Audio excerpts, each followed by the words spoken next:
গভীর ঘন জঙ্গল। সেই জঙ্গলে বাস করত এক ভয়ঙ্কর বাঘ। প্রতিদিন সে জঙ্গলের এক একটি করে প্রাণী ধরে খেয়ে নিত। এতে সব প্রাণী ভয়ে ভয়েই থাকত।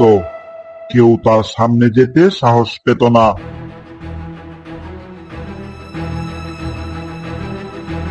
একদিন জঙ্গলের সব প্রাণী মিলে বলল,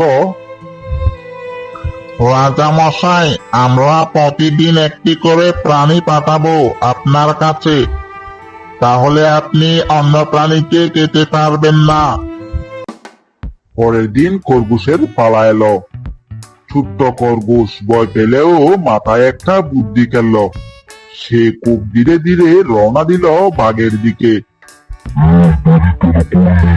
রাজা মশাই, আমি তো আগে ভাবছিলাম, কিন্তু পথে আরেকটা বাঘ এসে বলল সেই নাকি এই জঙ্গলের রাজা।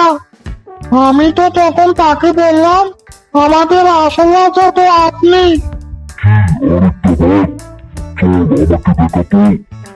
খরগোশ বুদ্ধি করে তাকে একটা বড় কুয়ার পাশে নিয়ে গেল।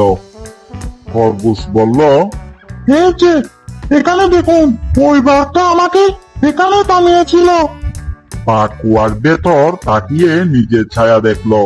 ভাবলো সত্যি আরেকটা বাঘ। সে গর্জে উঠল, কিন্তু প্রতিদ্বন্দ্বী ফিরে এলো গড়বড়। রাগে পাগল হয়ে বাঘ কুয়ার ভিতর ঝাঁপ দিল, আর কুয়ার ভিতর তলিয়ে গেল।